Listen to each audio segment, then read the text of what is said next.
All right. Hi, community. I'm Rustic Dragon here with Chris Spears, tech lead for Shroud of the Avatar. I'm the web guy and community relations guy for Shroud of the Avatar. If you guys didn't know that, we're here doing something interesting. We're going to basically, today Chris is going to be our mouse with a microphone, and we are going to talk into that tool, and Chris is going to make magic based on what we say. Is that really how it's going to go? Something like that. I'm going to give a kind of a walkthrough of what's involved with making a map, and as you guys know, hold on, I have to interrupt myself because I just realized something. When we started this dev chat thing, he was going to be in the other room, and there was a purpose for these headphones. And now I realize there's absolutely no purpose for me to have headphones on, so I'm going to take them off so I don't look stupid. It's lick protection.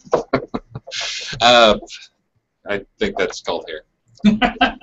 Poor Dallas. Stop. So yeah, so this is going to be me walking you through the steps of making a map. It'll be part Unity tutorial, part design tutorial, and also just showing off some of the things that we've done to improve our process over the past month. As you guys know, this R6, we kind of wanted to take a milestone to just, I think the term is to sharpen the saw, I believe is the Stephen Covey phrase. I'm sure other people have used it, but spend a month to go slow so that we can try to improve our velocity, just because we had so many things that were building up and piling up and slowing us down in terms of productivity. Things that we knew if every milestone, all we did was focus on visible stuff, there's a lot of not visible stuff that goes on behind the scenes. It was really kind of piling up and slowing us down.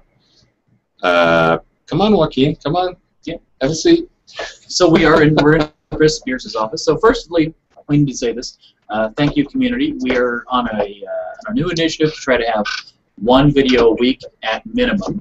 So this is, and we're trying to switch them up a little bit. So you're going to get kind of the Avatar once a month. You're going to get some more dev videos, some more community videos, some more story videos, and this is one of the first attempts to do that. But as per usual, raise your glasses. This is to you, community. Thank you for helping us do what we do.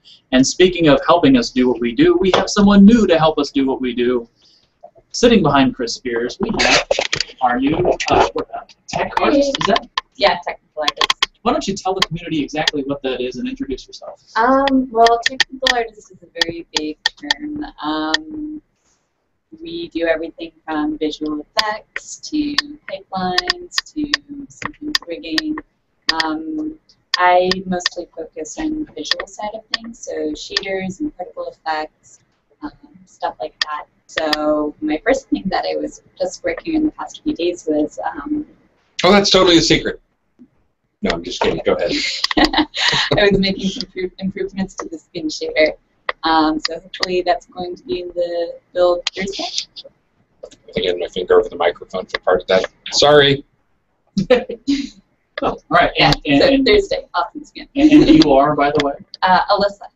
So everybody, community, this is Alyssa, our newest hire. So here, raising a glass over here to our new tech artist. So, of course, you know, formally in front of the camera, welcome to you, Corey. We are happy to have you part of the team. And all right. All right. And feel free to heckle Chris anytime on camera I while will. we're broadcasting. all right, I'm going to shut JT up and make him get back on the chat so we can hear questions from you guys. Indeed. So those of you out there on the chat, please prefix your question with exclamation point question and start them up. Let's see what we got. Of course, I don't know what you can ask yet until Chris starts, but here we go. Hey, we've got a compiler. Let's see. Here, check in. Let me go down my list. So just a reminder to people that I am not actually an artist, as our artist here, and I think Alyssa will attest to. I am also not a level designer. So just keep that in mind while you watch me work here. I'm kind of all over the place and stuff, and I'm really just showing this off because I don't mind being in front of the camera as much as a lot of the people do. It's strange, but computer game people don't usually like being in front of the camera much. So the first thing I was going to ask is to come up with a quick idea for a map. I'll let JT over here help me pick one. But it needs to be an outdoor map that's just kind of an idea, and we're going to take that and run with it, just kind of a starting idea, a seed. All right. You got any seed volunteers over there for what we should do for idea for a map? No ideas yet, because there's always that little delay. But Duke Violation asks, while we're getting ready for that, what is the expected revision/rewrite count for map layout design at this point?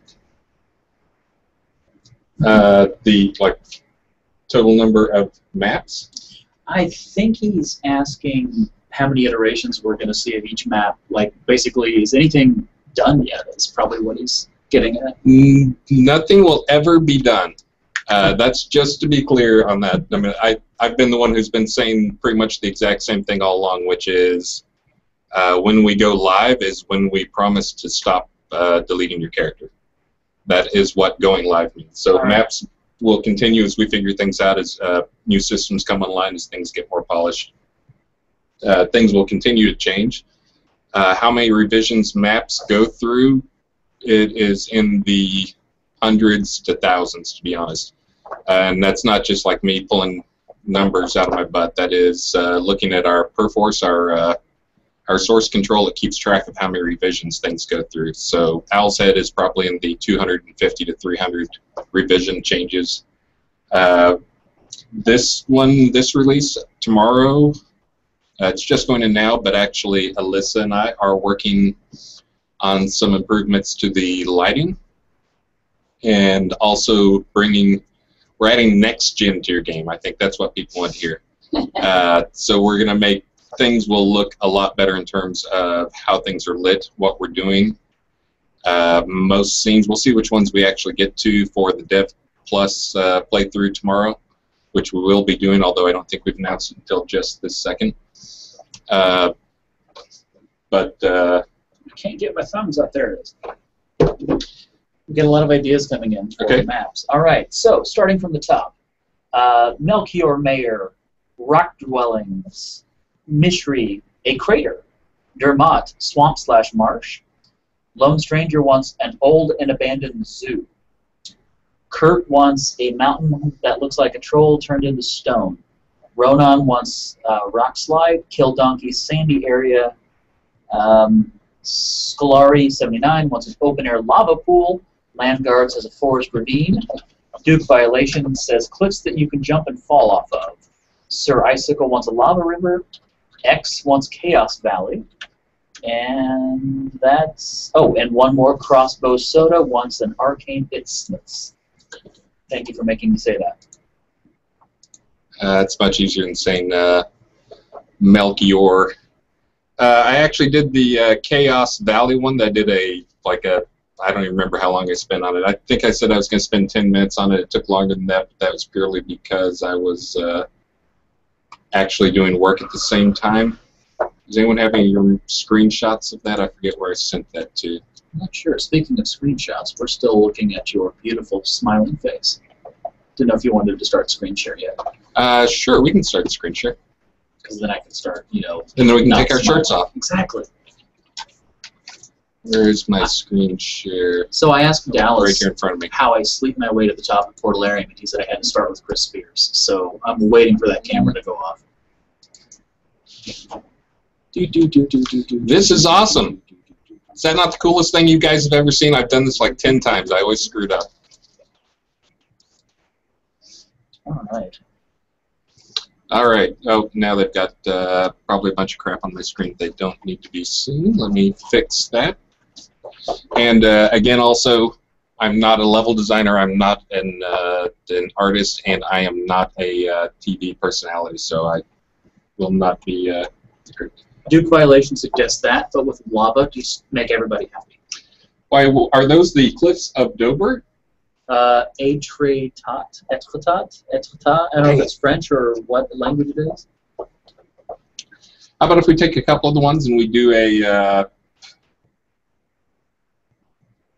how about if we do a crater, which I'll talk about why.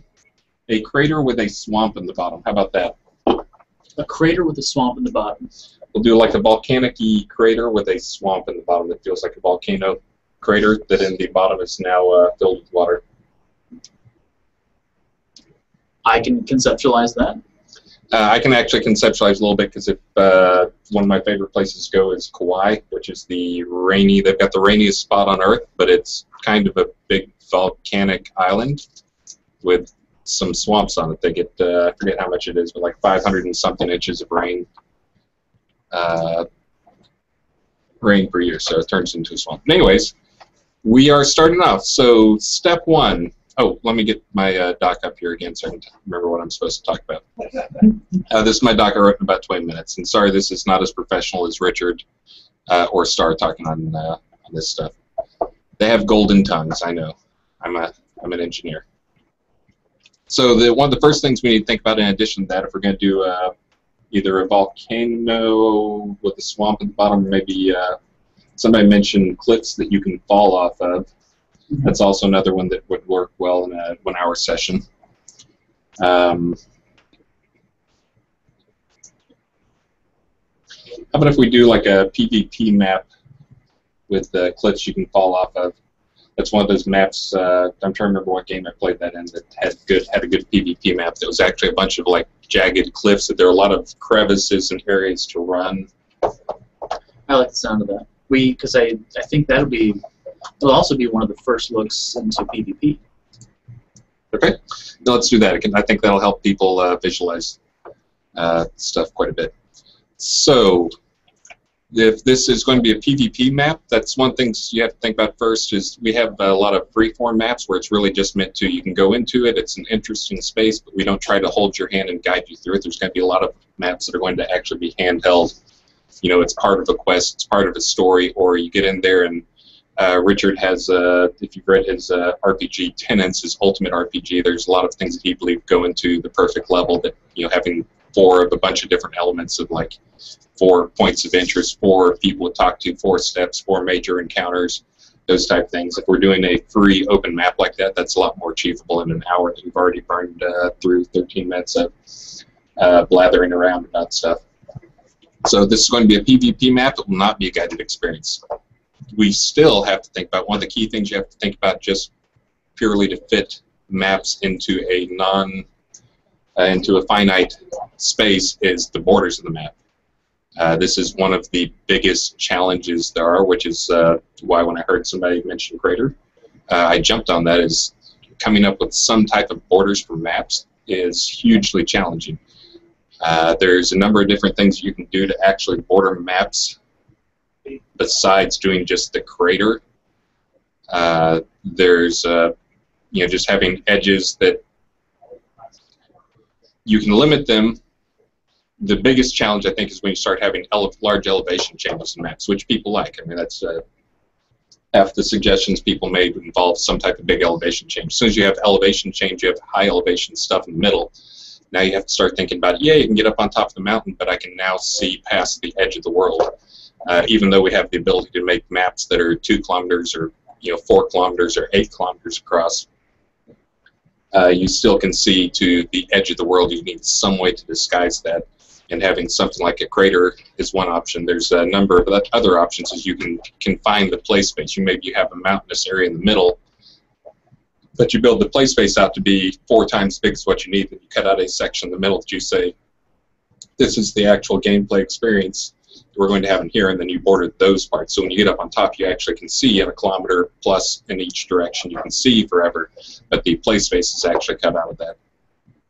Other options is for instance, the other day I built a map where I actually put in a cloud layer trying to come up with, so you can get up on top of a mountain.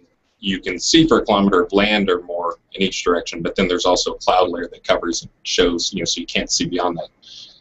Fog is kind of the old school stunt or standby that you just fog things out.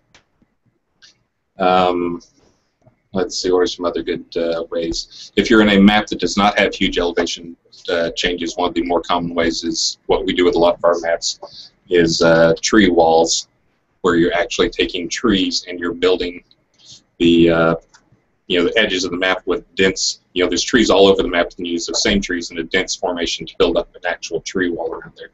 And again, if anybody was tuning in here and you're screaming that I'm spoiling video games for you, I'm sorry, but again, that's part of the whole being part of development thing, is we try to tell you what goes on behind the scenes. So if you're somebody who screams about immersion and I'm killing your immersion, then you should probably turn off the channel and come back to Richard and start talking about the story, or Tracy Hickman. And speaking of behind the scenes, the entire time Chris is talking, he's gesticulating madly, which would be really helpful if you could see him. Yes, that's right. But he's screen sharing, so none of you saw his wonderful illustrative gesticulation. Anyways, like I said, not a TV personality. So anyways, edges of map are key and critical, and they're one of the things you have to think about right off the bat. Another one is the entrance and exits, how people get into the maps. Are they going to be coming in? Is there a single entrance? Are there multiple entrances? Are the entrances the exits? Is this more of a start of something where you're going to exit some other way? Depending on the type map you're making, map flow. I have an entrance point. There's points of interest around the map. How do you lead people? Do you have a way to lead them by the hand? Are there visible paths, like in the ground and the dirt? Are there landmarks that hopefully will attract their eye, but not really force them? It's not as forceful a way of doing things as having dirt paths. Let's see. The other thing is today I'm going to be showing off some ways to do things with terrain systems. And again, I'm the tech director, not an artist. So the terrain system, so I'll give you some behind the scenes on why terrain systems have always been common in games and used, even if you didn't know they were used, because they get mixed with geometry a lot. So a terrain system is a way of taking the general things. You take a height map, which is really just a bitmap of intensities, and it can pull them in and it'll turn the high points into high points on your map, and it basically turns it all into a giant polygonal mesh. And so you can create in Photoshop or in some other program these height maps, pull them in, and make that your starting point for terrain. That's what we're going to be doing today. And these height maps are generally black and white, with white being the highest and black being the lowest. We'll see some of these in just a few minutes, so I'm sure you're taking notes, and this will show you what it all means. The reason people use terrain systems is they are extremely good in terms of performance. They're very easy to LOD on the fly to give a level of detail, so you can make them more or less complicated on the fly for low performance systems. They handle great viewing distances well. They're low memory use compared to using just a giant polygonal mesh. They're easy to edit. They're easy to tweak. I probably went on the screen share thing a little bit early. I'm sorry, guys. And you can tile them for enormous, nearly limitless spaces. And they also easily handle things like tree and shrub placement and LODs for those in the system, so you can, tell which ones are near you. So the downsides are they're limited or fixed resolution. Generally, the common ones are. And it's difficult to do cutouts, like cut holes in the geometry. There's ways to do it, but it's hacky and has some issues.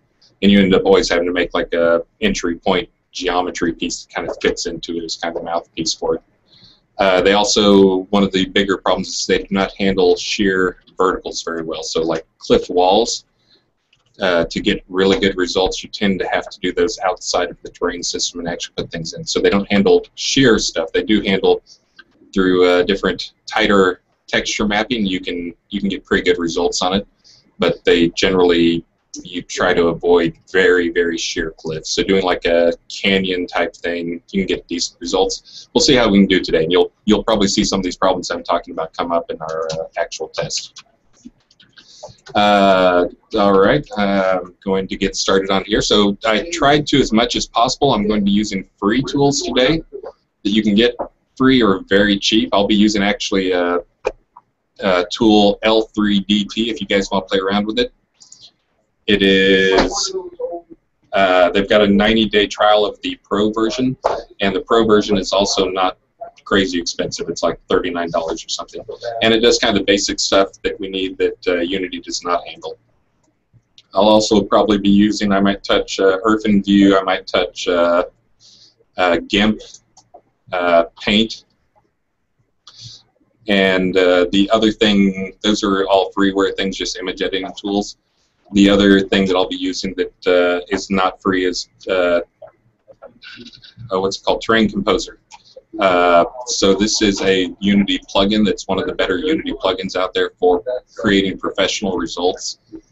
And I found it works extremely well with the L3DT. It handles the parts that the L3DT does not. There's a lot of like World Composer and TerraGen and all these other things out there that are very expensive packages, but they do more than what you need externally from Unity, because a lot of the stuff you want to do in Unity, you want to be able to modify it and tweak it in Unity.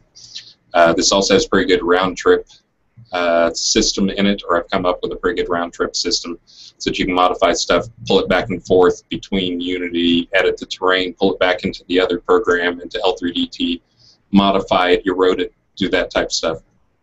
Which again, a lot of this stuff is probably over people's heads, but I know there's a few professional type people out there like JoviX and Bubonic who actually have a serious interest in this stuff. So throwing it out there for you guys. All right, so back over to L3DT. So this is a really, I'll go through the basic stuff on it. This is a pretty simple program that just lets you design terrain. I'm going to start off here with a lower res. I'm going to go with a 512 by 512 height map. And I'm actually going to do something a little bit weird here. I'm going to go with 512 by 512 with a 4-meter scale. That means every pixel in my 512 by 512 picture that's going to generate is going to account for 4 meters. I'm going to do that because once I get something I like, I'm going to come back and generate it at a higher resolution. It just takes a while, and it's easier to tweak stuff, you know, at the low resolution. And we'll turn that. So here's kind of where the magic starts to happen. If we're going to be doing, let's do the canyon with a lot of terraces and cliffs and kind of like rough stuff in it that we're going to call a PvP. So I can kind of keep the same terrain set. Yeah, we'll see. I'm trying to think what texture sets I have available and what things I can throw on it. So let's see. So we probably want to have, we're going to be high up. We want to make it all land. Probably want some steep stuff, but not too much. I'm going to go with steep but tiny scale of features, so that'll give us a lot of, like, hopefully that'll give us some crevices and some, you know, some good hiding points. Let's see, noise strength, I think we'll go fairly low on noise. More fractal, because I think we're going to be looking for, like, sharp edges rather than rolling smooth stuff. Cliffs and terraces, I think we want mini cliffs and terraces. The erosion. So erosion is, this is one of those things that if you're hand editing a map, you can always hand edit it, but erosion is one of those things that's really hard to get right. It's almost impossible to do perfectly by hand, which is part of why these tools are pretty useful. And let's see, let's go with trying to think what each one of these guys does. So this mostly doesn't matter. I'm going to go ahead and go with how about Arctic? We can ignore the colors come out of it. I'm just going to do a design map for now so we can see what this generates. So there you go, fans. There's your map that we're going to be building today. That looks vaguely Final Fantasy-like. So let me see if this has enough resolution. I may have to generate a map at a higher detail. So what that generates, that controls all the points. And now there's like some magic stuff going on in your screen there that you probably can't really tell what's happening, but it is actually generating from that map, it's generating the height map.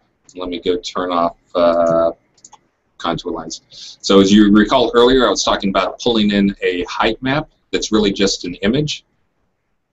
So that right there is the image.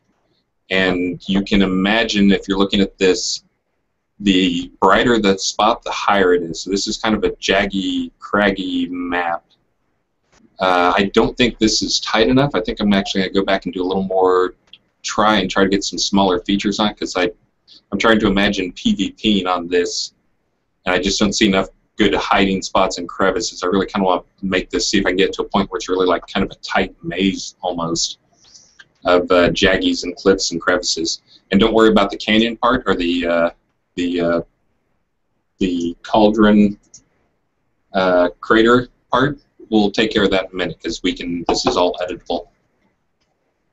Oh, and also for those who are on the more professional level, this is generating an image. When you export images, the normal things, if you export as like a bitmap or like a TGA, you can only get 8 bits of precision, like from 0 to 255. So that, in a larger terrain, that does not give you the resolution you need. You really need to export as a RAW, which Unity will allow you to import. And with a RAW, you can get up to 16-bit precision, so you can get much better precision. We've actually, with a lot of the tests, we're actually using something, this on steroids type system with a bunch of different layers and wackiness to create the 3D outdoor map. And that's one of the things we started running into, is doing anything other than 16 bits precision with a .raw file instead of a .bmp or PNG, was giving us these terraces and little plateaus and creases we didn't want the map. We had to switch over. So anyways, back to the, let me just go back and redesign this real quick. We'll keep most things. I'm actually going to Got a question about that process from Duke Violation. He's curious, is there a way to get, I'm sorry, wrong question. Do you often make changes with the maps or just keep generating over and over until you find something that's pretty close? So I'm going to get something that I want that's a good starting point in here, and then I'm going to go modify that. Let's see, let me make the scale of features tiny. And also, Melchior asks if there's a way to get a normal map from ZBrush or Mudbox into a detail map for Unity, or is that a too heavy or complicated of a process? So yeah, so the tool I'm going to show him, he'll love the tool that I'm going to show him if he hasn't used it before. It can handle all of that stuff, pulling things in through layers. A lot of it, though, you can do in Mudbox, but I think your best results might come from pulling stuff out of Mudbox, just really as a RAW or a PNG, and then doing the rest of that work inside of Unity. And when I get there, I'll show. And again, we scheduled this for an hour, but I'm going to go over because I'm doing a lot of talking. All right, so this is a little bit more detail. Bubonic asks if you've considered, or do you currently, model terrain in a 3D program like Max or Maya to get specific terrain shapes when you need them? Absolutely.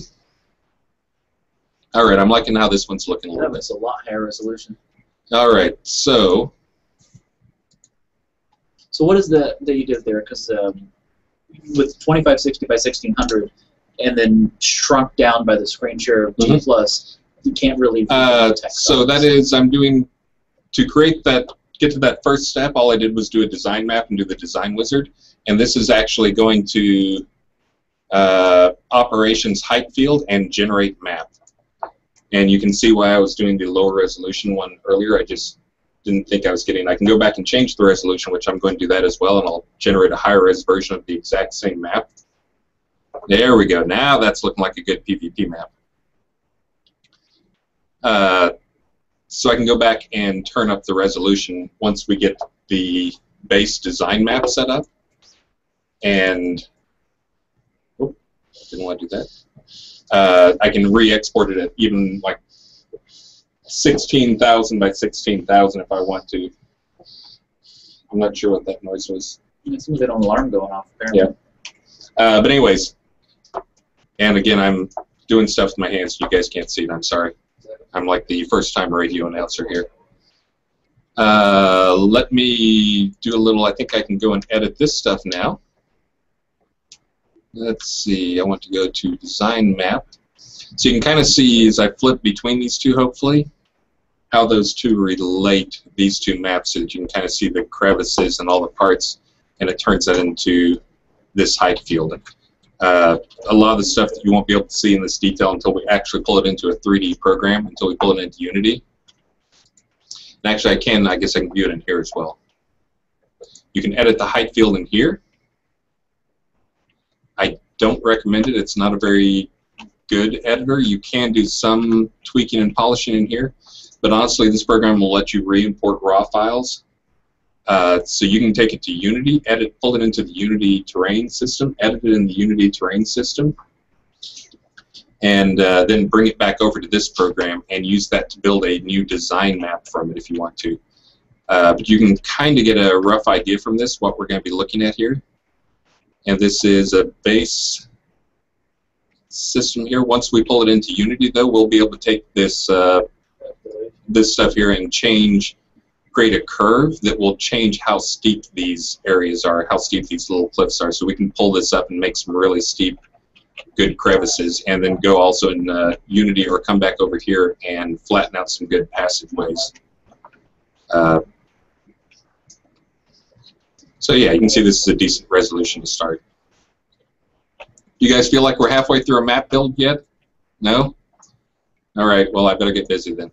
Okay. Let me close that thing out. Let me go back to my design map. I'm going to go and design map brush. So this is actually working on the design map that generates a height map from. I'm going to go to make this into a crater. I'm going to go, let's see what's a good size to work from. I'm going to go with a size 4 brush, and I'm going to be upping the altitude. I'm going to do relative first, and I'm just going to add, say, 40 meters to the edges.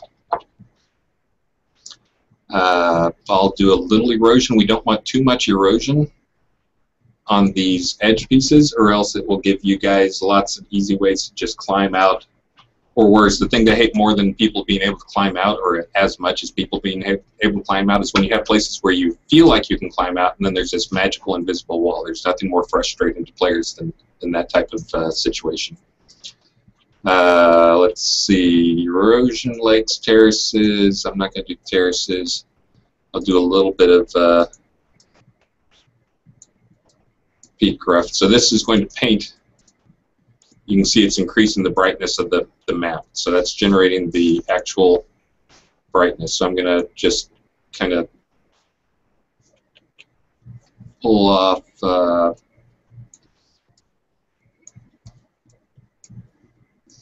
and you can see as I paint around the edges and raise the edges, it kind of dims the whole map. I'm not sure how much of that comes through on the video, but that's because it's using the full precision for the map.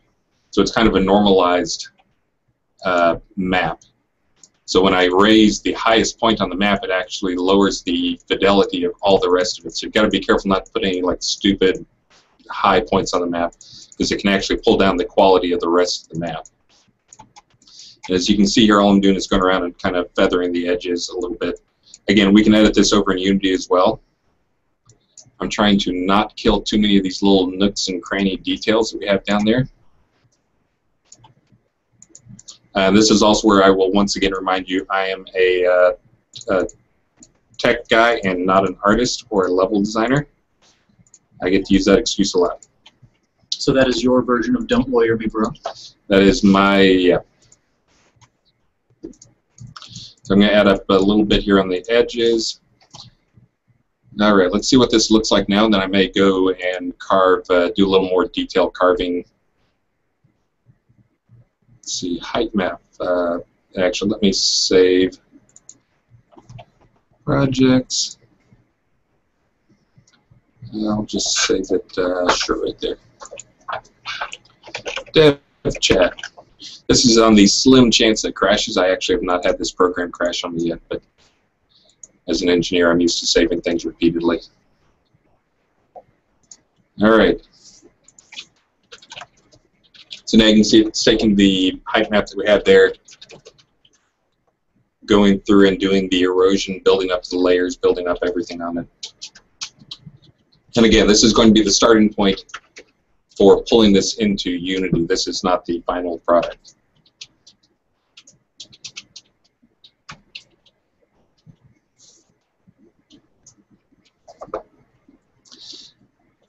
All right, that's got a little ways to go, so I'm going to go over to Unity. Oh, no, there we go, we're done.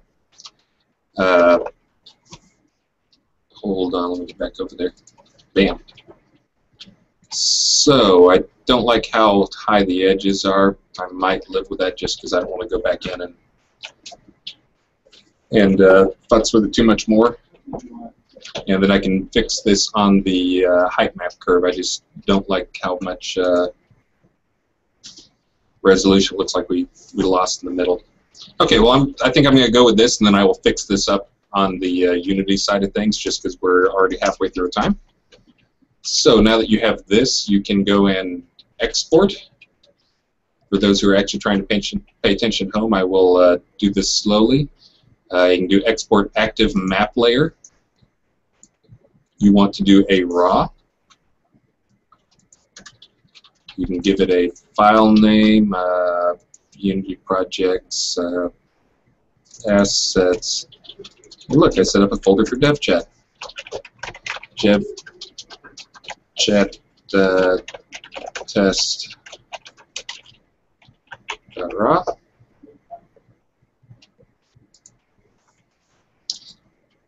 All right, we got that up. Now we go over to Unity. Now it's time to get started with the crazy high learning curve tool. So this is called Terrain Composer. There's a ton of videos on the web on it. There have been a few people up here who said, there's tons of videos, I'll watch them learn, and then we're crying by the end of a day of suffering. It's also fairly buggy, but they're kind of bugs that are reproducible. I haven't found too many not reproducible bugs, so you avoid them and you move on. So starting off, you can define how to create the terrain. So the cool thing about this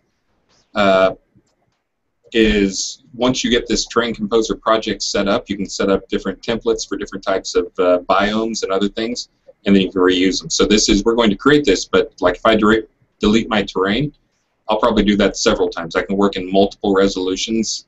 Like I'll start off with low resolution terrain, and later on I'll probably turn it up higher just because it's quicker to work in low resolution. And you can see changes on the fly. I'll go up a little bit in resolution just so it looks a little cooler from the start. But I'm going to go with, I'm going to say my map was, I think I generated that at 1,000 by 1,000. So I will just make this 1,000 by 1,000 map. To give you an idea,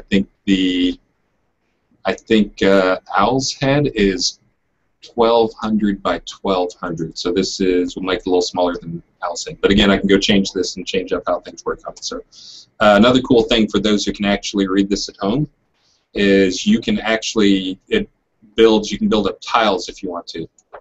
So for instance, you go over to, and I've actually done this, go over to the L3DT program, make a 8 kilometer by 8 kilometer terrain that is incredibly detailed, export it as a enormous 100 meg raw file, pull it in here into Unity, have it tile out the terrains and generate as big a terrain as you want to. I've actually done 8 kilometers, 8,000 points by 8,000 points with 1 meter resolution, which looks incredible and actually still runs pretty good on a modest machine. For a quick test, though, I'm going to be doing 1 by 1 today. For those who are wondering how it tiles the terrain, the Unity terrain system already has built in Unity 4 later the ability to set adjacent terrain tiles, because the thing that falls apart if you don't have that is LODs, because it generates the terrain on the fly from the data. And if it does not LOD them exactly the same way along the edge, you'll get seams along the edges. So it actually handles all that for you and handles generating the splat maps, which is what it uses to put down terrain and know what type of texture goes in what places.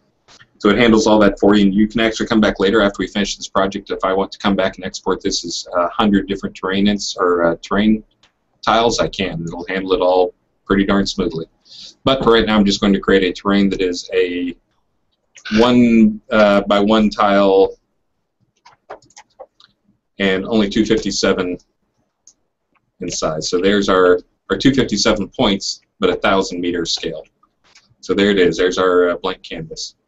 So nothing will show up very well until we have a light in there. I'm just going to slap in a directional light for now while we work on things. Oops. I'll drop in a skybox here in a bit. So right now this is our blank canvas. The way this Terrain Composer works is actually you have all these different things that you can fill out: height, color, splat, trees, grass, objects, and then you can set up each of those. You can set up layers, and each of those layers, let me add one, it's layer 0, can have multiple filters to it. So you can have multiple layers. So we're going to start, this will become a little more obvious as we move into it. So this is going to be modifying the height map. you'll want to have it on height just so you can click generate. I'm actually going to set it to auto generate as we move along here, which is part of why I put it in the low resolution terrain, the 257 tile. So here we go, and it'll be obvious what we're doing here in just a minute. So we want to set up a filter. You can have any number of filters. You can affect the strength of things. You can auto smooth things. For this, I'm just going to be doing a standard. Always just raises the level uniformly. I'm going to actually be importing a raw height map, which is the thing we just exported. Let me go over here and go to dev chat. We should have our dev chat raw. And boom, we're done. Here's your map, guys. We're all done. Good dev chat. We need a laugh track. Well, we can do that if you want. No, that's okay. So here's the very, very rough version. So what you're seeing here is we took that height map. Right there it is. We took that. So that turned into that. Again, you can see there's some detail down here. Some of this is just because we don't have textures on there, and we're doing it at low resolution. Just to give you a quick sample of that, let me go up and change the resolution so you guys will see that at the end we will have something a little higher resolution. And then also remember that at any point we can go back and re-export that at an even higher resolution. Let me go over here to my settings and crank down all my numbers. Duke Violation wants to start finding edges to go ahead and jump off of. So let me get some terrain on there, or some textures on there, so we can see things a lot more clearly, and then I will go into how we're going to lift up those ridges, because those don't look like they're high enough that he'll die, and I definitely want him to die when he jumps off of his ledge. Did you hear that, Duke Violation? He wants you to die. He won't hear it for another 5 seconds. It's okay. So now for terrain, the next step up is to pull in some splats. The way this works, there's a ton of different things you can do to pull in splats on this. I'm going to be starting off with a layer here, which again, it's just all based on these layers and filters. So for the splat, let's see. First, I guess I need to add my splat textures.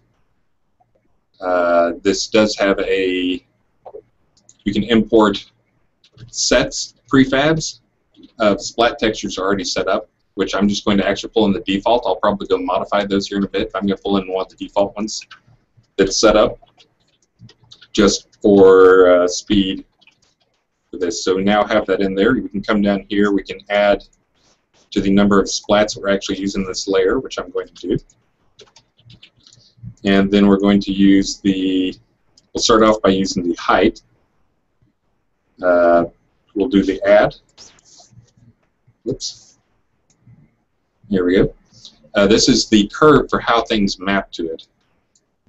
This is super, anybody who knows about how curves work, you can see it's got the points you can grab, you can move things around, you can add any number of points. You can also set these off. So this will determine how things are mapped. For right now, though, I'm just going to go with the default. I'm going to add, and we're going to generate. Hey, look, we got a map.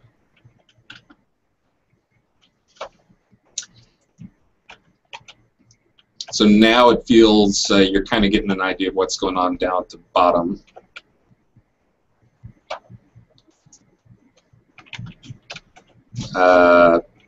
So what that did, that magically textured all that, is it just mapped up. We have the 0 to 8 textures here, 0 to 7 textures. It mapped them based on height to the walls there. So I turn back on auto generate so you can see what this is actually doing. So now you can give, and again, we can have multiple versions of these layers. So you can give different weights to different things. So for instance, I don't want sand in there. I'm going to turn down the weight of sand. And you can see the sand starts to keep just vanishing based on that. Maybe we want to have less of that. We want to actually, this is going to be a grassy level. I'm actually going to pull these guys down. And oh, guess what? Now we got some ridges and we got some grass going on. This is also really great if you want to just pull in water. You can really just pull in a plane, drop the water material on it, and set the plane as your water layer, and be done with it pretty quickly. Bubonic said, please add a tree stump to store skull keys. We'll get to the tree stumps in a minute. All right, so as I expected, I don't like the edge pieces on the height map. They're very extreme, and while they make a good border to the map, they're not super believable just because of their sheer height and the lack of roundness in the map. So I can actually go into here and edit this in Unity, re-export and pull it back over. If I wanted to edit it in Unity, just use the standard Unity tools, because it's just a standard Unity thing that I can go and use brushes and modify things here if I want to. And for instance, I can modify stuff there, come back over to this and regenerate and automatically map to it. Duke Violation asks, where's the lava slider? There is a lava slider. I will get to the lava slider. Come on, guys. We're only halfway through here. I got plenty of time to get your lava on the map. So I'm going to wipe out those. I know. And just to be clear, maps normally take more than an hour and a half to make. This is really just showing you kind of some of the tools that we came up with and some of the better practices on how to get started on things. I'll get back to splats in a minute. I'm actually going to go modify things, but the next step for those who are wondering is these splats, these textures were applied purely by height, which is a good starting point, especially if you're in a map with a lot of elevation to it. The next thing we're going to do is there's other ways that we can add textures or change textures, and the one that really fits well with anything that has erosion, places where you expect erosion, is you can do it based on steepness. You can also, I'm not sure if that's legible or not, but the next one down is direction, so you can have one side of a cliff, for instance, you can make it like this is going to have moss edges on it. You can also just apply an image to it, which might be for Melchior, that he can export image from another thing and apply an image and use the image to actually do mapping on it. You can just add random if you want to add a random noise to things. Another one that I like is actually raycast, which is less useful. It's a little useful for applying grains, but it's also useful for placing trees and things like that. So you can have, like, you don't want to place shrubs on one side of a mountain, well, you can use the same layering system you're using for where we place trees. And by the time we get done with this map, it will have exits, it will have a layer. We will be running around on it with trees, and to people at home, it will hopefully feel like a bit like a map. So I'm going to go back over here to my design map and actually do a little more editing on it real quick, just because I think this is going to be the best option. What happens if I do relatively? Ooh, that's low. How about if I do 100? Is that a decent elevation? 150. I'm getting up there. I'm going to go 225. That's it. Perfect. That's still not quite high enough, I think.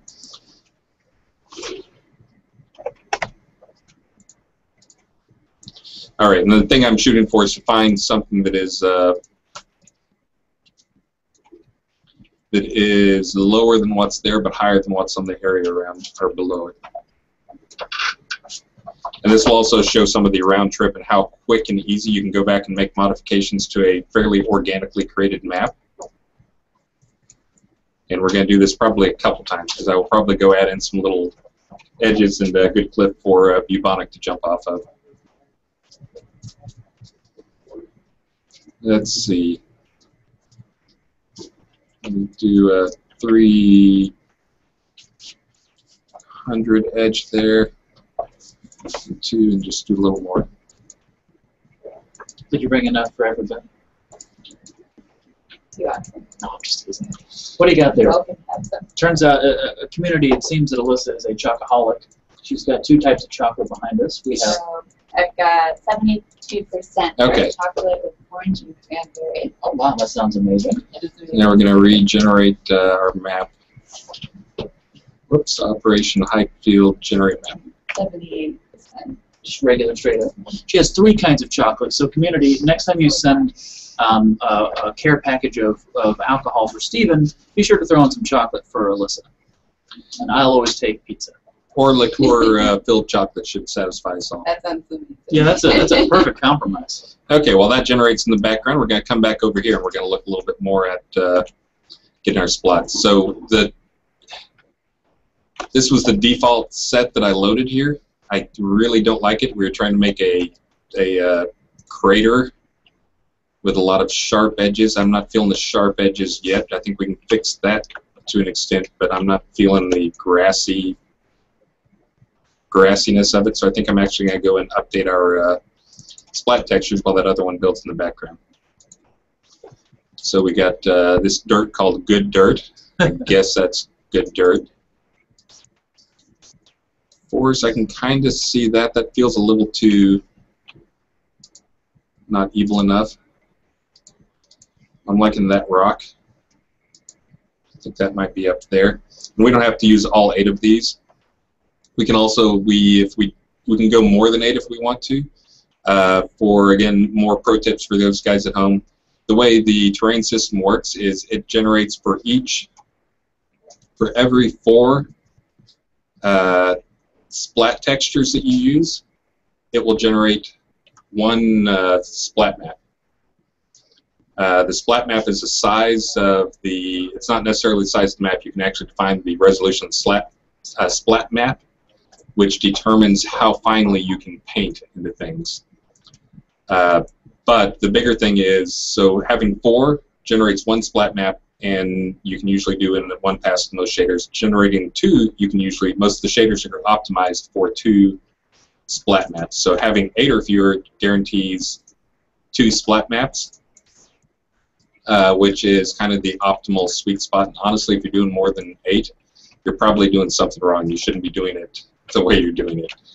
There's cases where we've wanted to use more before, but it's usually so we can have like grass, but then we can have grass at a much higher UV compression or change up the UV level.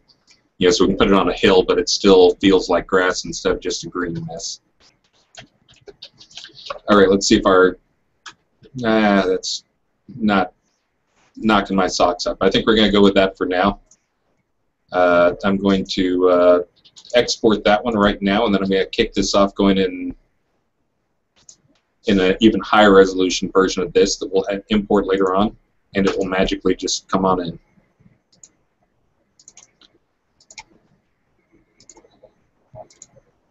And again, one of the big things that we look for, and this is part of why we love Unity so much here, is in game development, is iteration speed on things. How quickly can you iterate on things?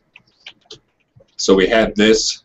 If you tried to hand paint something with this much detail to it, it would take you days of pain and it would still not turn out as organic. And again, I'm going to generate one at 4 times this resolution while in the background in a minute. But first, I'm going to come back over here and we will regenerate. And there's the changes I just made over in the other program to pull down those walls that were just kind of feeling ridiculous. While you're regenerating, Duke Violation asks, how many of these textures have been custom made for Shroud of the Avatar? And a follow-up question, to create a uniform and unique experience, do you... I'm not sure. Do you like to... I think there's a word missing. Do you like to use 1 or more textures in every map, like the same dirt, or do you worry about that yet? So as for unique textures that we've created, lots. As a programmer, I don't know what the best textures are. Our lead environment artist, Michael Hutchinson, also known as Hutch, has created his own biomes so that there's biome sets for people to use. And if you're going to make a forest level, here's the one that you use, here are the textures that you use. And I think most, if not all of those, are actually hand-created by him or somebody else here. A lot of them are textures that were bought and then modified heavily, though, just to get a better feel, or maybe there were textures that were bought and then a normal map created from. And we're getting a weird, weirdness up there. I actually know what that is. Terrain bump. That's actually me screwing something up. So in general, they're reacting favorably to the higher resolution, and Bubonic says he would love a full character asset pack before textures. They're vying for what. Oh, they're actually what they want. Yeah. We actually have someone who does the asset packs now. I'm only kind of roughly involved in terms of thumbs up, thumbs down on things. Let me fix there. Hey, look, now it looks a little better. Looks like you got some peaks on there. I'm not sure what our next ones are. We are trying to religiously, we actually have it plotted on our schedule and on our task list that somebody creates the asset pack. We're doing at least one a month. We're trying to include relevant stuff in there. I think we did the character one last month, that we gave them kind of a character setup and character rig. That's probably less useful to the average Joe. But yeah, we should do some texture pack stuff. I mean, and I think the most recent one was crafting stations. Okay.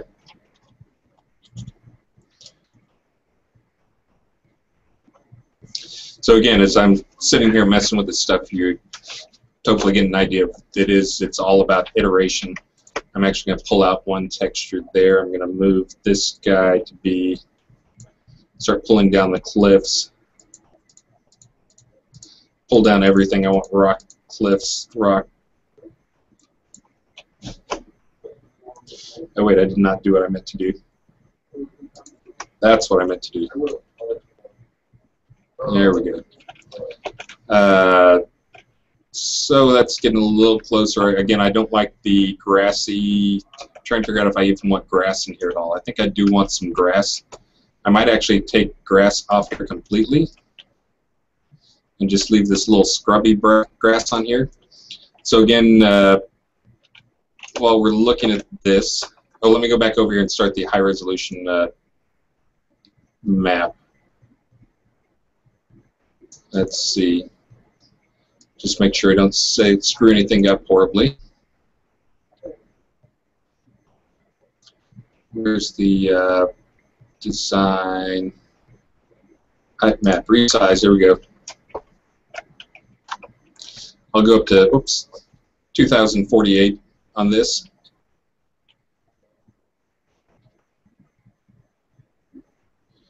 Uh, 4 meter pixel. Why, yes. All right, we're going to let that generate in the background.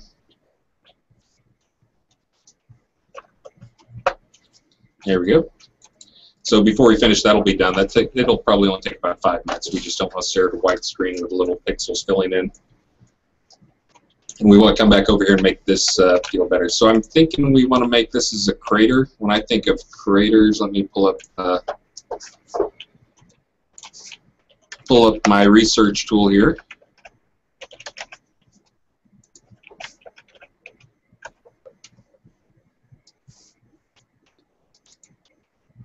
Here we go. So yes, when I think of craters, I think of not much in the way of growth. There's a lot of craters. I think the craters that people don't realize are there, the ones that have been there for millions of years and are full of stuff. There's one of the large craters in, there's a large valley in Germany that I've been to that has, it's actually an old meteorite crater. Well, I'm liking that. I'm not sure what that is. But anyways, but it's so old that you can't tell it's a crater because the edges have crumbled down. But that's not what we're going for. For instance, like there's a crater. There's a crater. Really what we're going for is one that's more of a jaggedy feeling because we're looking for something that'll make a good PvP space. So it's got to have a lot of good hiding places, a lot of things that block line of sight. Trying to figure out what we're going to do for trees on it as well. All right, well this didn't inspire me that much. That's a little better. I think we're going to go for something a little more red. So let's see if we can find some rock.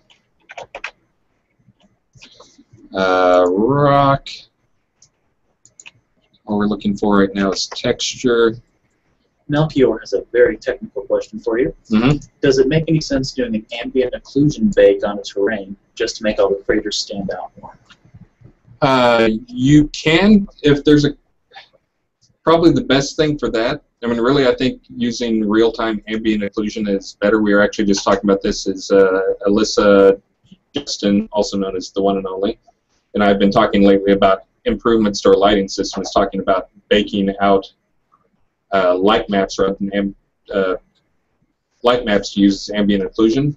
One of the big challenges we have in our game is we have, as Alyssa is now learning, is we have a ton of lighting challenges, and we have time of day changes constantly. There's a lot of players with light sources around.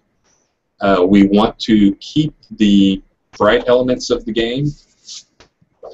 Actually, Alyssa's first suggestion when she came was, getting more. This again is probably going to most people's heads, but getting more spec into our materials.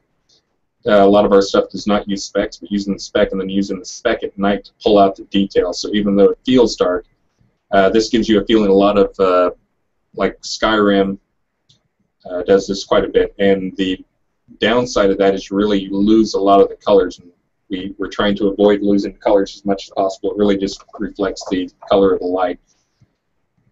But as for baking ambient occlusion ahead of time, you can try it. There's ways that you can import through the color map here. You can import that and actually apply it over the top. There's a pretty good terrain shader called ATS Pro that'll let you pull in texture maps on top of your terrain. If you go search for ATS terrain shader in the Unity store, you'll find it. I think it's either free or $10, but you can actually bake multiple layers outside of Unity, pull in a bump map and a detail map. In addition to, I think it handles six layers. I take that back. 6 layers is what it's optimized for. It'll handle any number of layers. But you can do that. Of course, we use real-time ambient occlusion. We'll probably be making some changes to that here shortly as well. Joviax has a follow-up question to that. Aren't you guys using a PBR setup, and how can you use spec?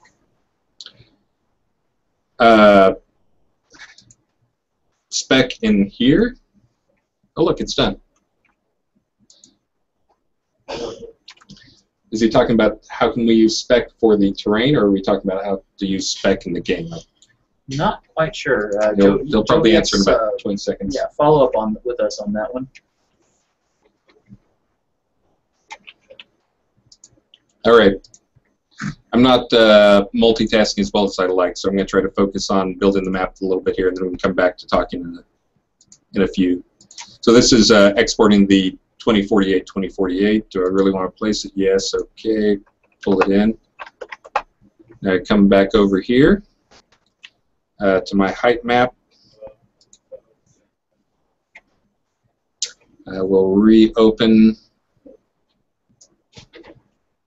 Oh, now everybody's going to see all my project crap. They're backing right down all of my directory structure stuff.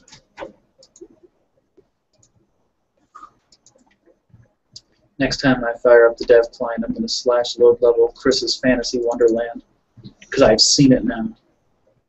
All right, so there it is, generated. Oh, we wanted to actually show up at higher resolutions. We need to bump this up.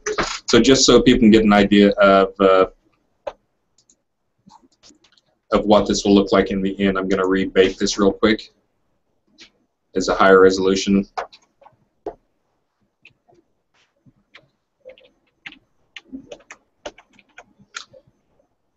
All right, this is just using the default texture. I also bumped up the texture resolution on this. I'll generate that real quick. And yes, we will get to the UV tiling tuning here in a bit. So do you want to focus on your map or take a few more questions? Let me focus on the map for just a few minutes here. All right. Oh, that's looking nice. So we're a little better off here. So one of the things we want here, if people are going to be able to jump off cliffs, and it's not just going to be a bunch of lumpy stuff. I really was hoping for more fractal hardness to this. I'm going to go into the height map. First, I'm going to dump the resolution down. And and just so it generates quicker. I'm not going to worry about the textures right now. What I'm going to do is go in and try to tune the this for plateaus. Let me get that out of the way. So what this is doing is I really just want to pull down the high stuff. I think I'm going to leave the walls high. You can see, again, this is mapping up one-to-one with the height of things. I think I'm going to go right in here. Is that getting better? There we go. Now we're getting a little better.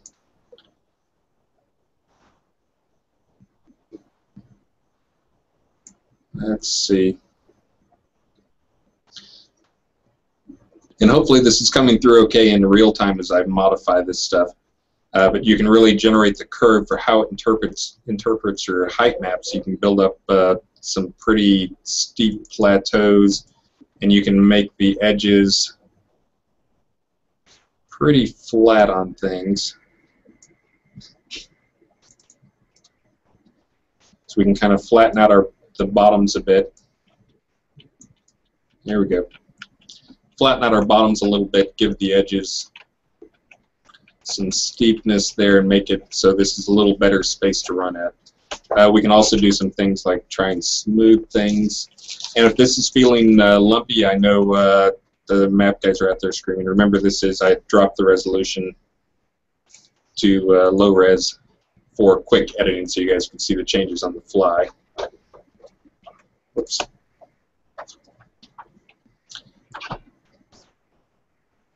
But this should, there we go, now we're getting a little more hard edges. And also remember that while I did this at 2048, I can always go back if I want to and recreate the same map, the same shape of the map, and pull this up to 4096, which is this, I think made this a 4K by 4K map. 4K by 4K in the data side on the other side of things. So you can see we had before, let me go in, for those who haven't used this this curve editing tool before, you can see, I got a decent curve there. You can always go and save these curves off if you want to try something new, come back to them later. So there's that curve, so you can see what it was before. Whoops. Still at high res, it'll take a second. So what it was before, hold on, let me drop it in resolution again.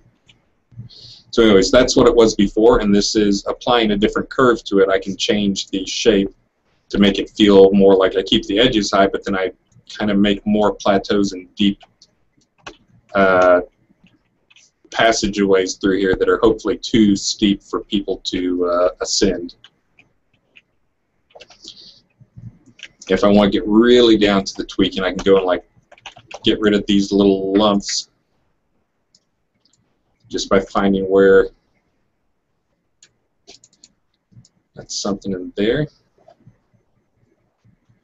Where do you live, little lump? So that's clearly, so it's outside of that one.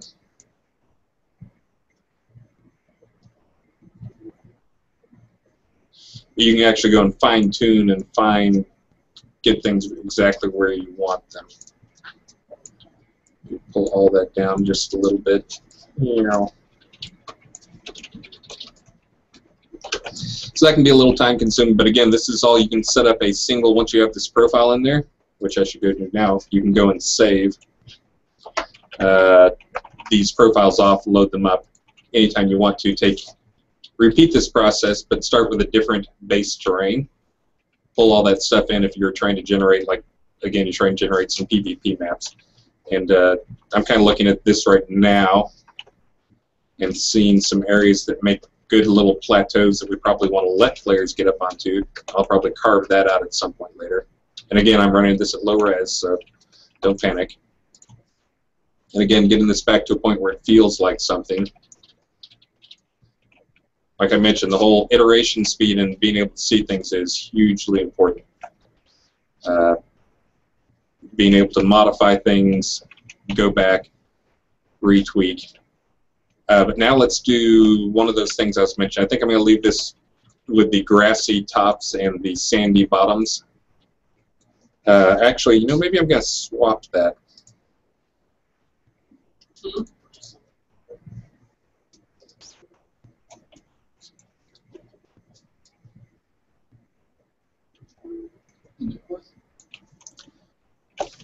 How about that? People think that's better? Let me make that...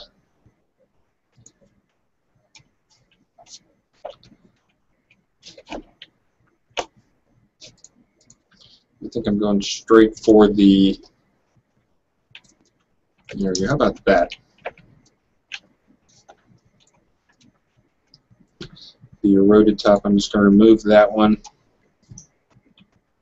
Turn up the intensity on things. And actually it looks like we're getting this... I'm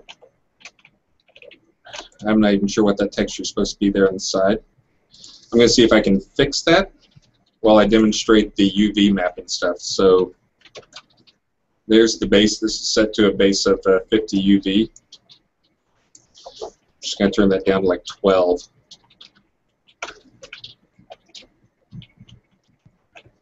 And I guess while I'm doing this much, I should probably go ahead and take the next step, since people want to see it and see what it really is going to look like. Let's save my project. Let me create other player spawn point. You will not have this in your editor, unfortunately. And we still have a bug that if I'm playing in offline mode in the editor, it does not always start up immediately. To celebrate rebuilding this stuff, I'm going to go back over here and turn up our terrain to high resolution, since this will be our first time in the as a player standing in the valley.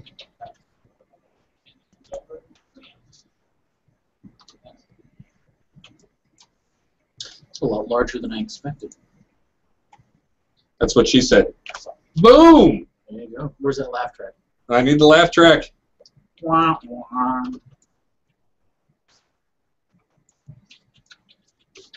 Wait for it.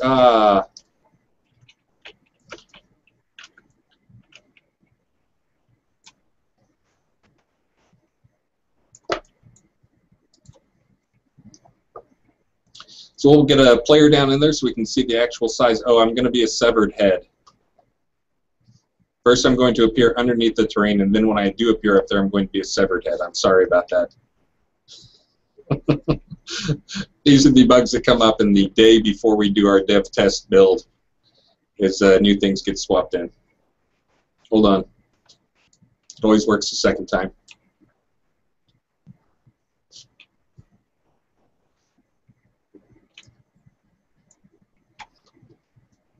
While you're struggling with that. There we go. Oh, Ooh. no worries. Do not panic.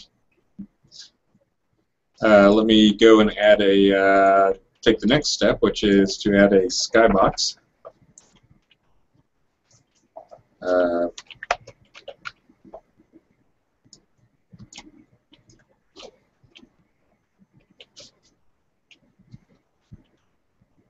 my God, it's a giant spaceship coming to crash down onto us.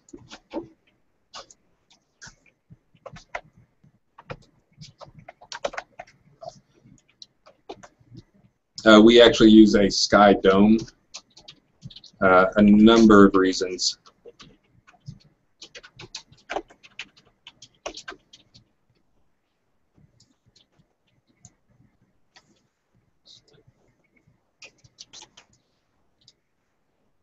There we go, that's good enough.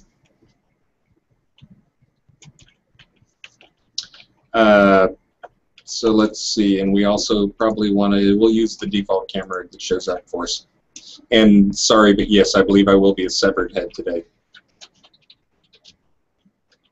We'll have to judge from the severed head what I actually would look like.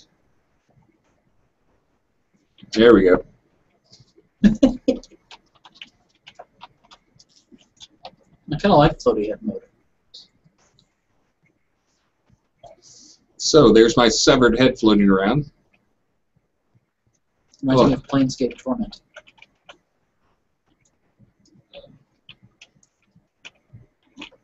All right, this is just what you guys are going to see in the Dev Plus test tomorrow, by the way. Exactly like this. So what we're going to change now is you can see this, whatever this garbage is underneath this does not look very much like actual terrain. We're going to fix that here. Now that we have our character head for scale.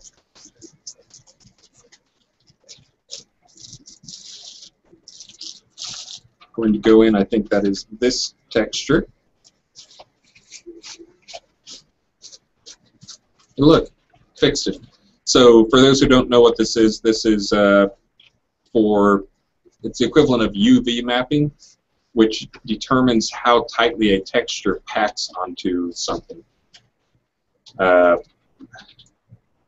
The world is all different scales, textures are all different scales, everything's all different scales. So this helps you can set how things are actually mapped to things. And you can see this one below me now, this is actually decent UV resolution.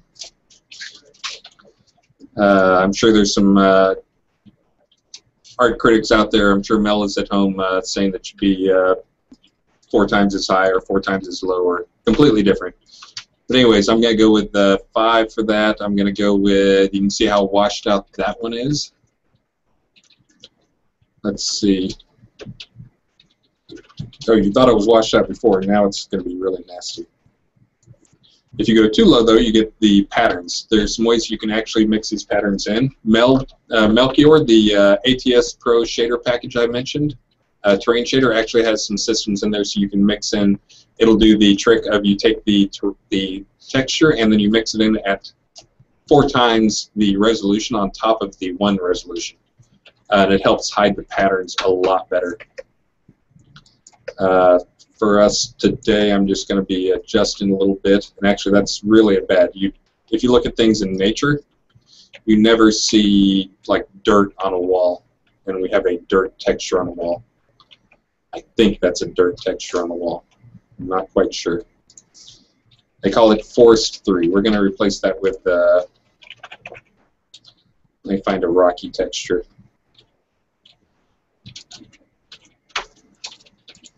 Textures. Let's see, what's a good red rock texture in here?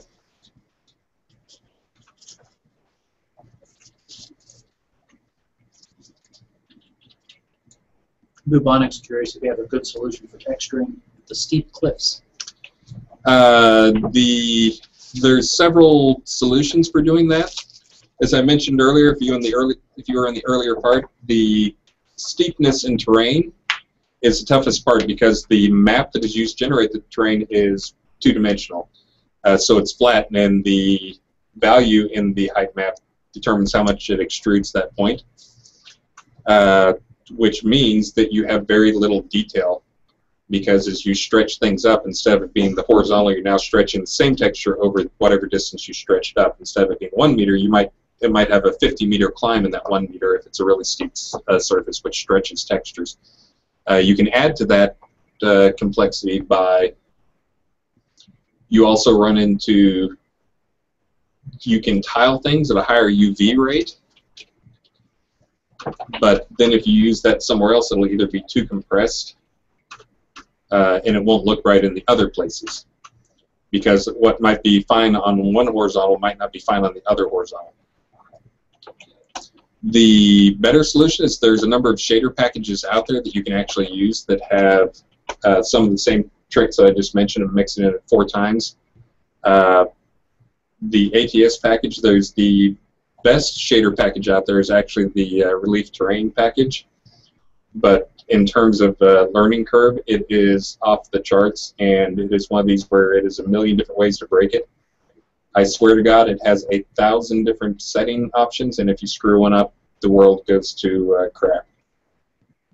And it's also one that anytime you make any change at all to it, you end up having to rebake the shader. We'll go and rebake the shader, which is great for optimal. It's kind of Uber shader type system of you get exactly the shader you want. There's no, the more you can cut down on anything, branches and decisions, and it's optimal, and you don't want to include features you don't want. But it's also very time consuming and sucks for iteration rate.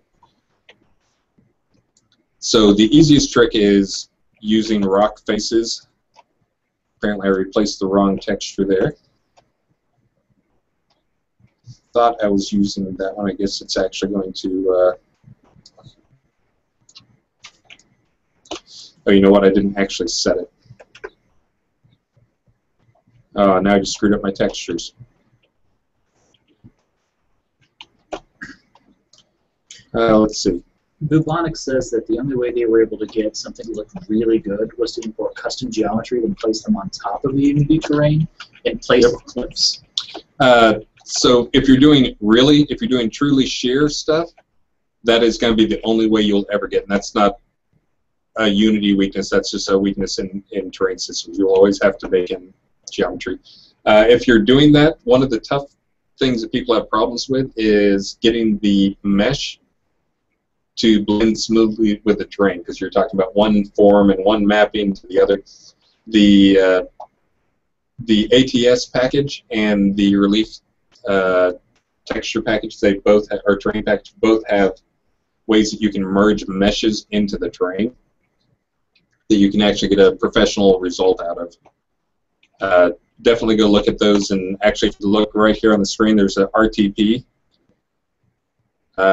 button that you can actually swap over to use the relief texture package. I'm not going to use it here because I was trying to keep things a little simple. So let me go back and do my red rock swap that I was trying to do a minute ago. Let's see. There's rocky dirt. Maybe just go to that now.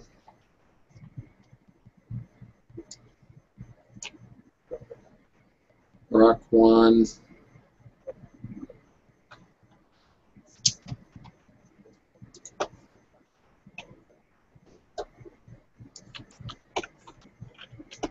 And it's hideous. This may not be a texture that's meant to tile.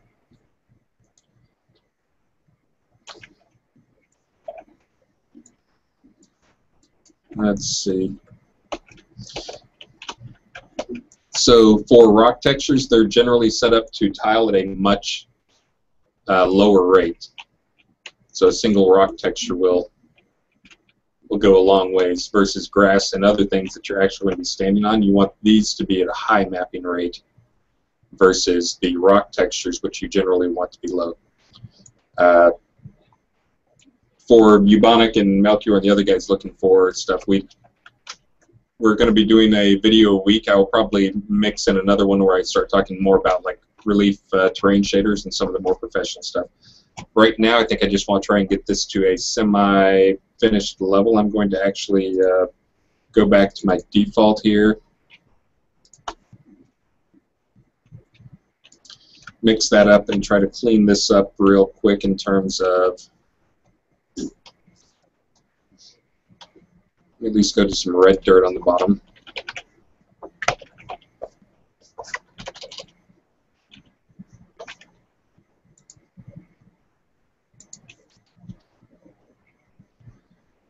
Dark dirt, how about some dark dirt? No,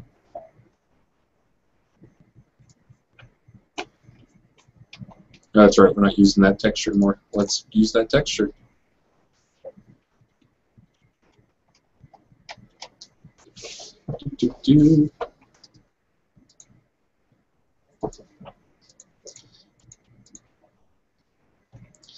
Don't panic, but I'm going to be going back to my low resolution one here, so it'll be ugly for a minute.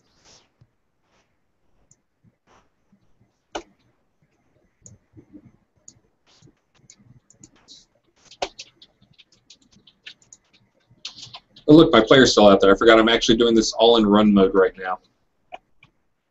There's my network player falling through the world. Bye-bye.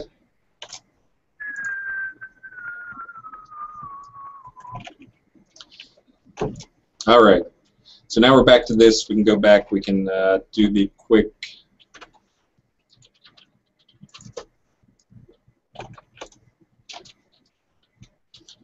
generate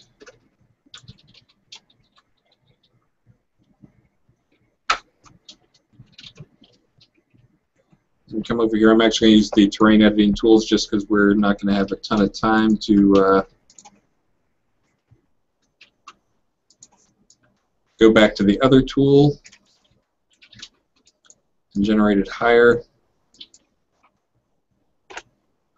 Oh, and you know what? That's actually not a good use of my time because that will get blown away when we reset here. Why didn't you guys warn me?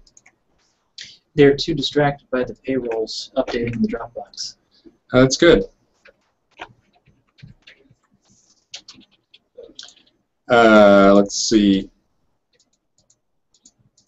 You guys like what you see there? Is that good? I think that was the combination of me regenerating and resetting the game at the same time. It lost half the information for the play mode. There we go. Now we're getting back to what we want to see. Just at low res.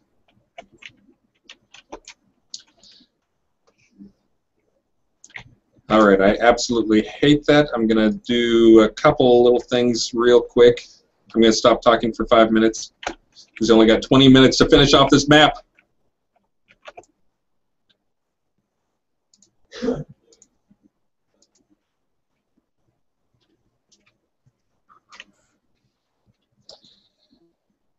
Let's see. So I'm going to move that guy up.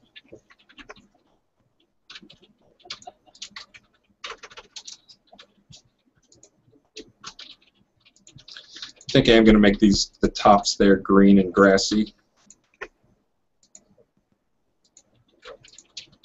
Are you going to use the built-in tree creator for trees? I will not be creating the trees from scratch, but I will be using trees that are in that package that have been created with that package, most likely. That's right, I haven't even started placing my trees. Too much talking!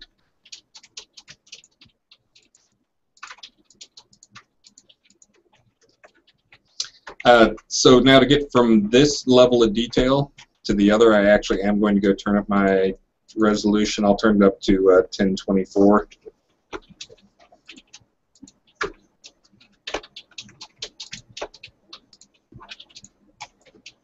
Because the next thing is kind of important, which is now we're going to be trying to get some more, like, just having things by height is not that realistic.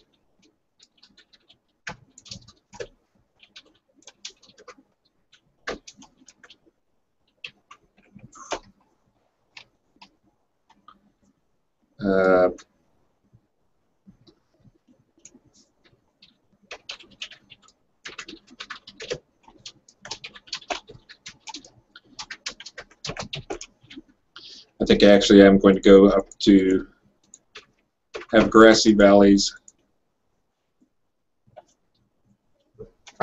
sandy tops. I dated a girl in high school called Sandy Tops, by the way. Got a story about that, but I'm not going to tell that one on air.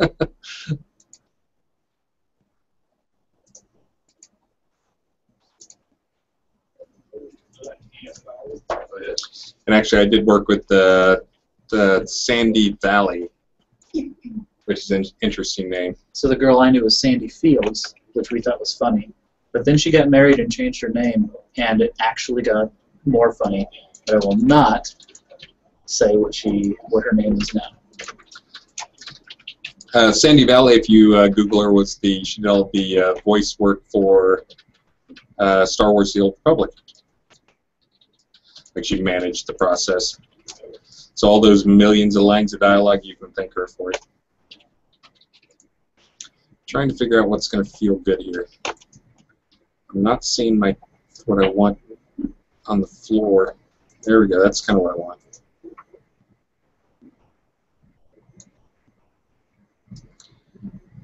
I'm starting to think this texture just sucks, and I don't like it anymore. Melchior suggests using good dirt. You like good dirt? He wants me to put good dirt on the bottom instead of grass? I think Melchior really likes the good dirt texture. There you go, Melchior.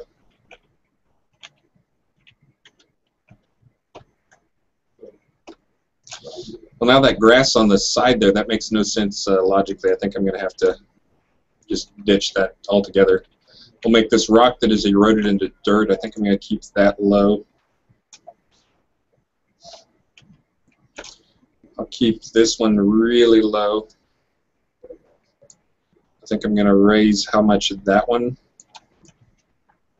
goes, so we kind of get like a little bit of a rocky feeling on the side. And just remember, for those who didn't know the sales pitch for this hangout, this map will be in the test on Thursday. I will have some way for you to get into this map. Why you will want to get into this map, I don't know. Will you have a way to get out of the map? There will not be a way to get out of the map. You'll be permanently trapped there. Outstanding. There's a great reason. Just for scale, I'm going to put down a night keep. That's a bad one. I'm going to use a different one.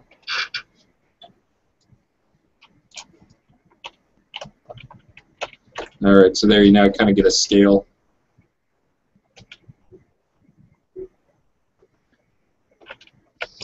All right, now that we have that scale, now I'm going to do some quick tuning, and then I'm going to jump straight over into trees. There's pitchforks and torches for lava and swamp, though.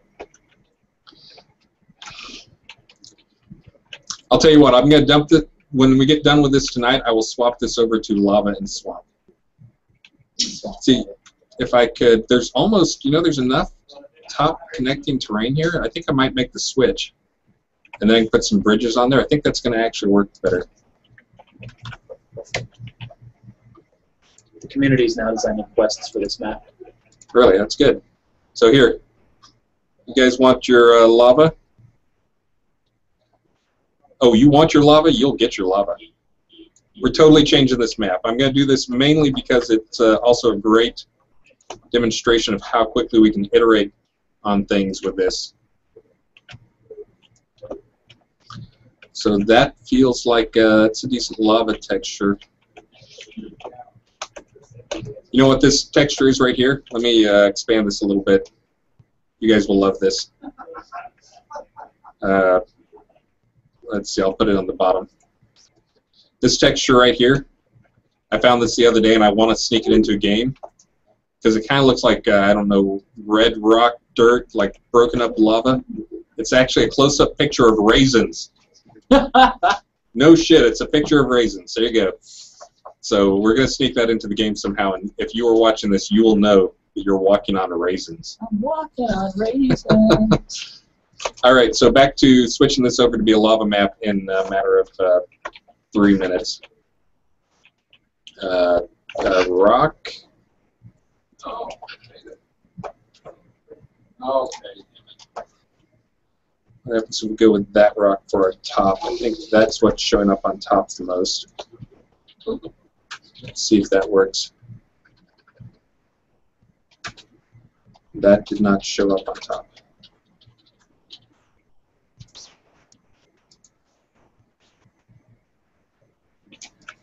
There we go. It kind of feels like something that might be on top of that nasty lava field.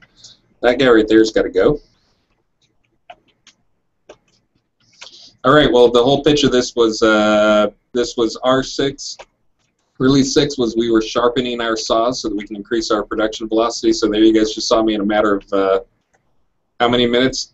3 minutes or so. Go find some textures and change out the feel of this map. So now we're going to make this a lava map.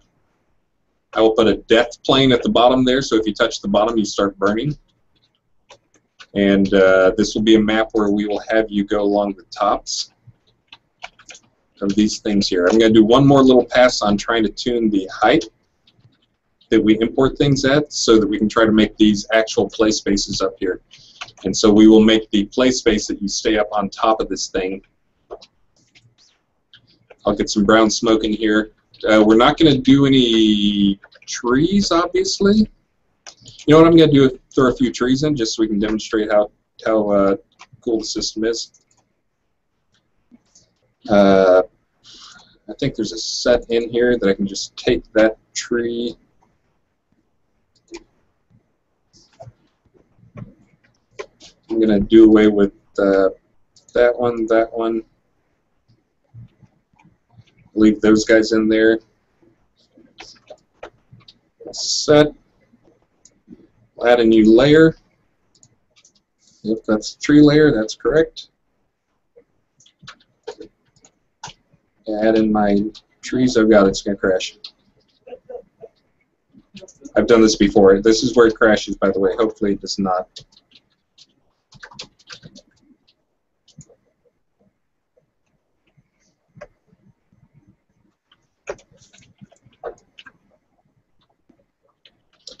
Obviously, we do not want trees down the bottom. Let's see if I can remember how to do this. I think we want to pull from, let's see, there's several ways I can do this. Just because we've already got that there, and I know we've got the image. I'm going to go back over here. I'm going to export our active layer. For now, I'm going to export it as a PNG.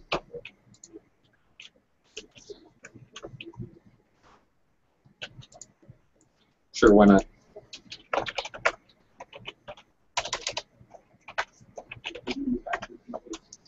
Export it as a PNG.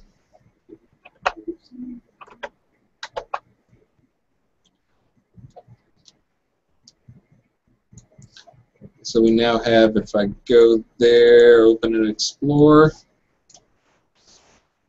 dev chat. So now we've got our PNG right there. And I'm going to, let's see, I think I'm going to, what do I want to do with this thing? I think I will do, how about levels?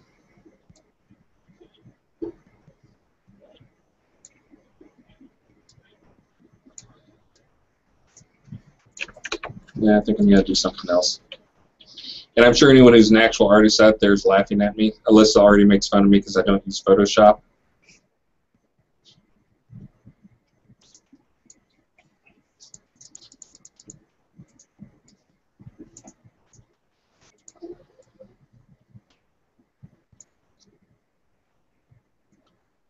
Let's see. I think that'll probably work. Let's try that. Part of this today is I'm trying to use free tools. I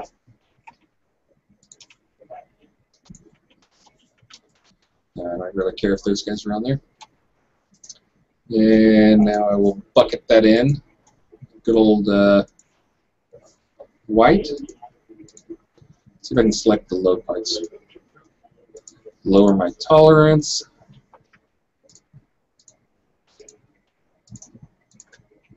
Good. Here we go. Doing good there.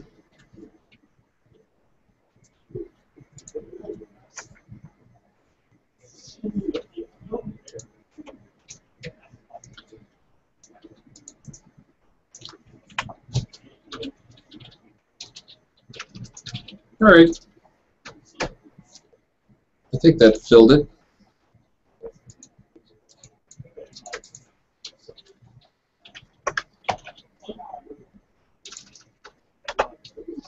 All right, back over to Unity. Now we got that height mask. Bam, right there. Actually, you know, I wanted to fill that area with something. Nah, this will work. So now I'm going to apply a mask to this that will be output. Let's see. I want to do max. I turn off. That was not what I wanted to do. Here's what I want to do. Do an image, drop that on there. Are they making fun of me yet? Oh, yeah. Tell them not to make fun of me. Okay. How about the min?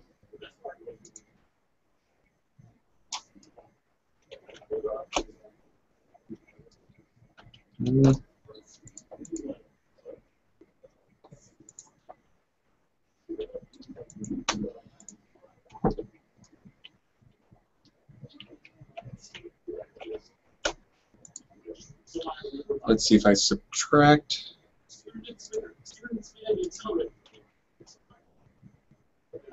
Image mode.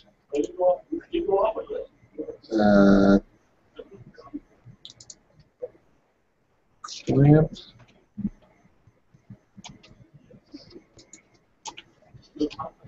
All right, I'm just kind of thrashing around clicking stuff here. You guys are welcome to make fun of me now. Mostly they're making fun of your distaste for Photoshop. Oh, they all agree with you, and they're laughing at you and saying how great Photoshop is. I'm trying to use free tools. We do have like 50 copies of Photoshop up here that I could go grab one. Let's see if I do min. I do max. That should take the max between the two. But I want to do a curve.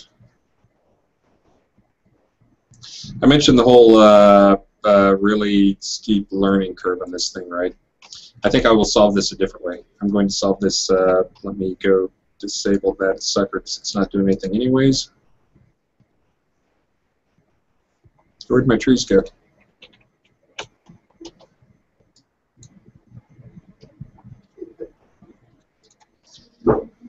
I disabled my filter. I meant to disable that thing.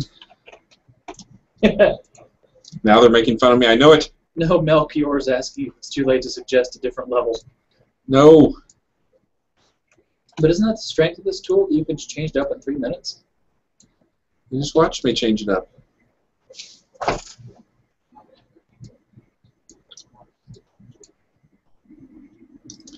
All right, so now we got trees down there.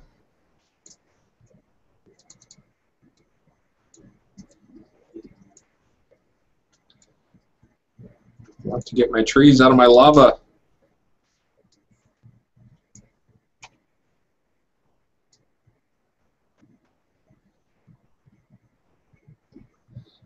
Let's do this. Let's turn that up.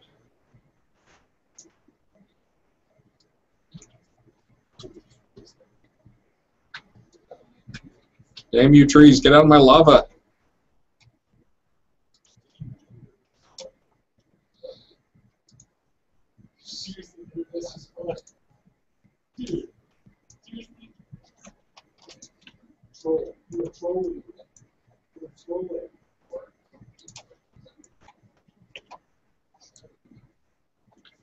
Let's see. Nope, that's not what I wanted. Maybe that. This is made worse by the fact that I forced everything to plateaus. And so now I'm trying to get the exact layer of a plateau. I think I actually would be better if instead of pulling in the height, I pulled in the raw height map like I did with the other one.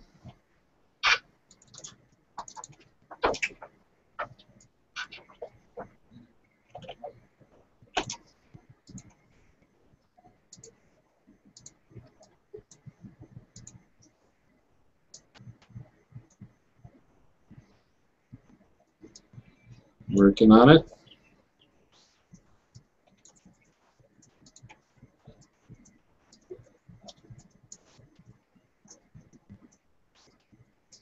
Working on it.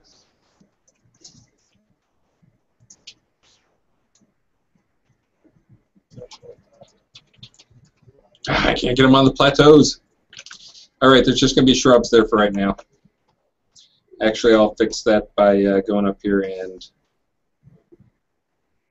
The trees apparently have an aversion to raisins, as suggested by Ravenslow. Those trees live around a volcano? They look pretty healthy for volcano trees. There's a lot of nutrients in there, in the volcanoes. I'll cut them down. Oh, now they're on the bottom. All right, anyways. I'll fix this before tomorrow. We do want to add in some rocks, though. Oh, I think the other thing we want to do is this looks, for those looking at organic terrain, and again, I'm at low res, normally you have erosion. You have layers where there's crevices, where you can kind of see where layers have been torn away.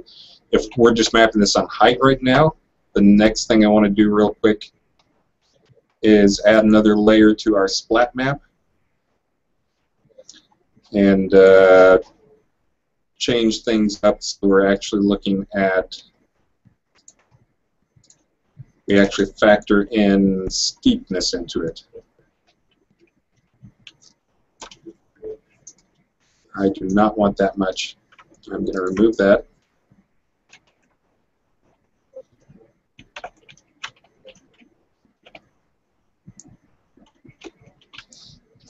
Well, that's good. I now have the volcano lava crap up on top.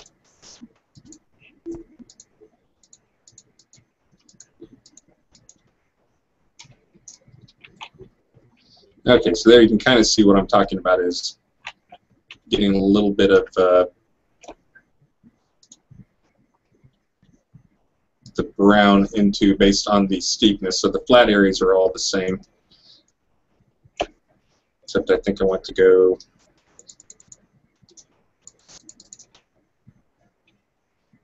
that drawing. There we go. Well, it's getting a little closer. Let's change our mix rate. I wish I knew who asked this. It was a long time ago, but there was a great question that went by earlier about how to tune these maps for players, and the question was, is there an easy way to highlight areas that are too steep for players to go up? There could actually be in here because you can, not what it's intended for, but I can actually turn off one layer and do something wacky like,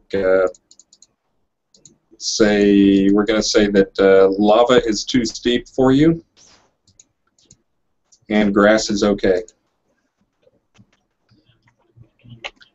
And then we can go in and tune our little curve here until we find the actual point we want. So it's a bit of a hack, but there's a way to do it. Well, that's just doing it in here. In the actual game, there's better ways to do it.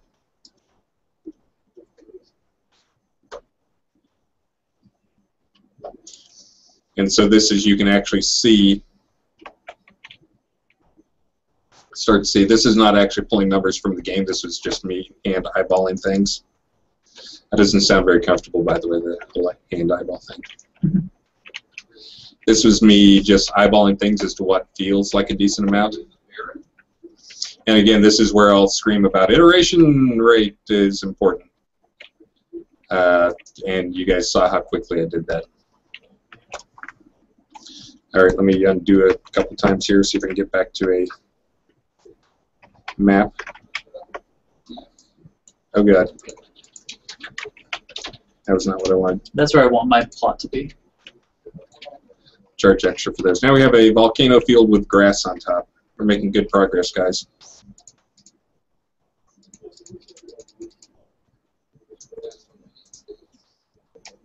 I think that's actually okay. No, we want that.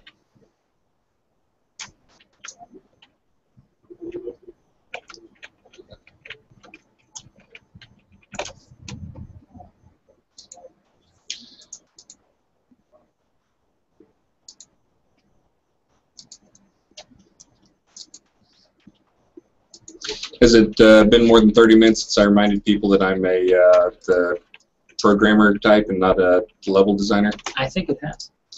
Okay, well, anyways, you guys will. I will spend a little more time on this. Oh crap! I think I'm way over my time, aren't I? I'm way over my time with my wife. It is 7:20. You're gonna get in trouble. So I'm gonna get in trouble.